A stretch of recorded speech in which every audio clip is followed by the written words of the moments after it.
You infuriate people with your stupid comments. It's my show. Can you put the camera on me, please? He's just a co-host. People say you do things for the ratings. They say you do things for controversy. That David Icke's a nutter. I love that. It's very difficult for people to talk about this kind of stuff. Really? Yes. Yeah, that's the funniest thing I've ever heard. What do you turn us off when you get bored? It's out of control. He is. Are you watching silent TV? John Giddings. Hello, John. How are you? How are you? Welcome back. We said you'd be back soon. Some people said he'd never show his face on that TV screen, and we'll never hear his voice on the radio again. After all of the people complaining because they can't get a ticket, and that's just because it's the hottest ticket in town. Hottest ticket in town. I know. I'm sorry. You do seem a lot happier than last few times we saw you. Do you know why that is? Because since we saw him last, he's got married. Yes. It's true. I have got married. Yes, To congratulations. lovely Caroline. I've even brought in my wedding CD to play some tracks from. Have you really? Yeah. To bore And you to death. you've got some tracks there. He sings and she's playing the tambourine. A bit Yeah, like the Ron first Shepherd. song we've look, there's a picture of us. Right, let's have a look. So you had your own wedding CD, mate? Yeah. Did you burn them off on your computer at home, or It were was they an idea professionally I had done? when I'd had a few jars. I thought put 10 songs together, put them on the table. And these were the songs, you know, like obviously the Well, look, opening Neil track. Sedaka, Lady in Red. There we are. Look at that. I never would have thought you'd have got danced Sid to Lady Barrett in on Red. it. Is that your... You're a bit of a romantic. Lady bit in of a, Red by Sid Barrett. You're a bit of a softie then.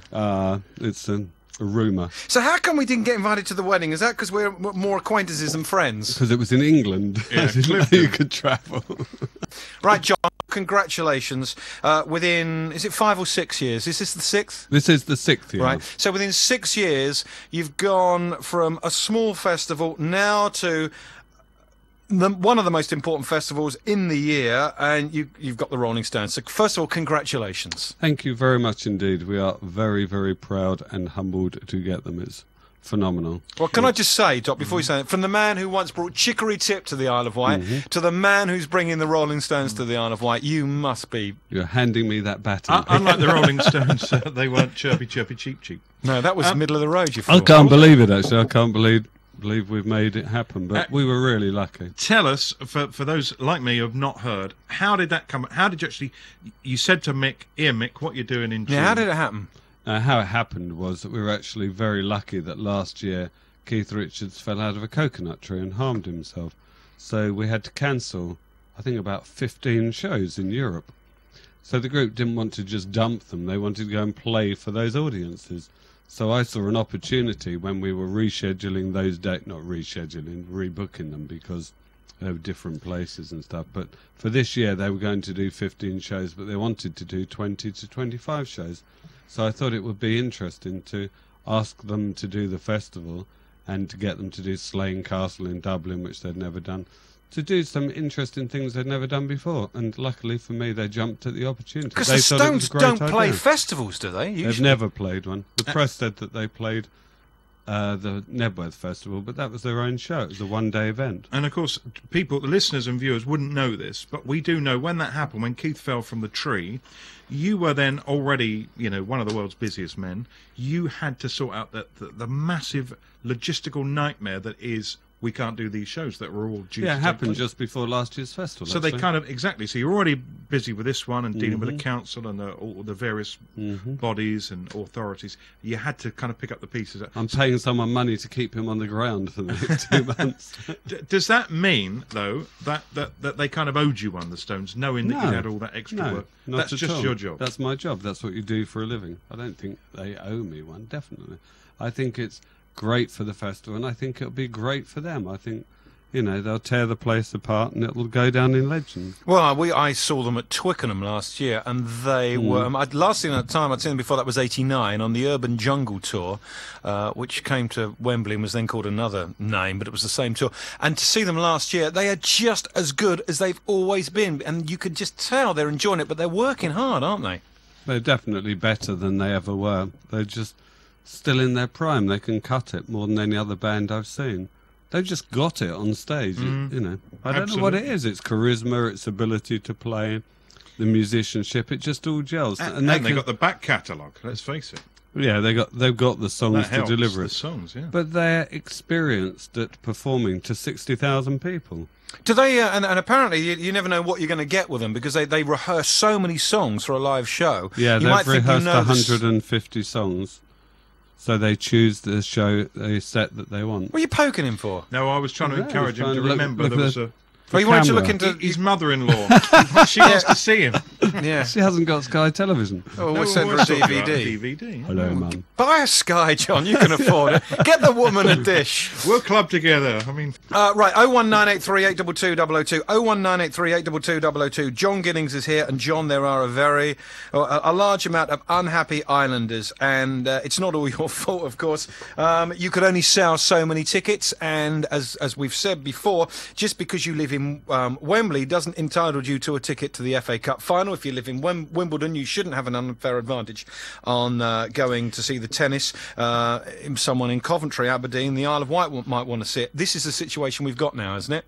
Yeah, I'm really sorry. I mean, we never expected that we would sell out within 2 days. We thought the fairest way of doing it was to put them on the phones and on the internet so everybody had an equal chance. And we hadn't even announced the Rolling Stones then. I knew we had them, but I wasn't allowed to be able to announce them. And after all those bands won all the Brits, I thought, well, if there is a problem with the Stones, we should at least announce and get the tickets out there. So, I'm really sorry about it.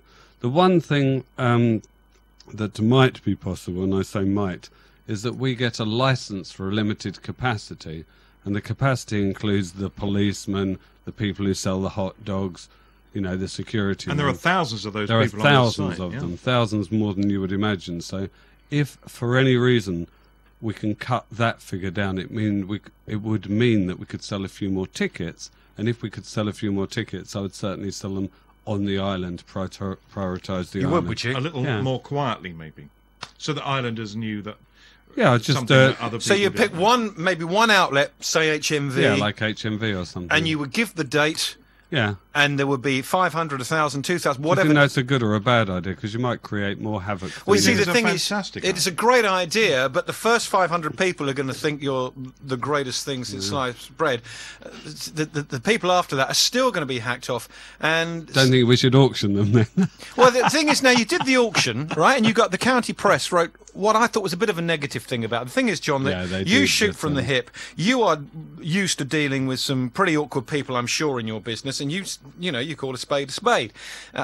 When the county press phoned you, I don't know if you're having a bad day, I don't know if you're taking the mickey out of them, but what happened with the tickets you auctioned? Why did you auction 100 tickets? What are you going to do with the money? And why did you... When people buy tickets, some credit cards get rejected, so you get some tickets back. And we thought it would be a good idea to auction them ourselves as opposed to people selling them on eBay and give some of the money to charity. But the county press called me up and made some naff comments, so I made some naff comment back, really. It was just a storm in a teacup. Which was funny, but the county press thought, we've got him. But you were going to give the money to the Isle of Wight Hospice all along. Yeah, but there's also the Respite Centre at the top of Seaclades Park. It's not just the Earl Mountbatten Hospice, there's the other one as well. You know the one I mean, opposite the Yeah, school. we know what you mean. Yeah. So the money gets split between them. It was about $3,500 or something. Yeah.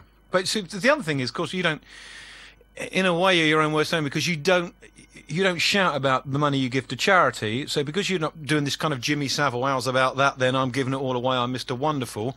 This is a man, of course, who has supported the organisation which I'm involved with, OZEL, supports White Crystal Water. The organisation exists to support people with disabilities, and that's something that Solo have done White since the very Crystal beginning. Water get more coverage? Why, when you go around the Isle of Wight, why can't you buy White Crystal Water in shops or pubs or Liberties or Joe's? Or... like anything, I suppose if we were island farmers, we'd be saying, well, because local producers often aren't supported by bigger shops. We've and got a call stores. coming in. By the way, he's not perfect. He can be a grumpy old son of a Not sometimes. since he's been married. Hi, who's this? Oh yeah, it's Steve from London. Hello, Steve. Are you in London at the moment? Are you on the Isle of Wight? No, I'm in London at the moment. I will be on the Isle of Wight for the festival.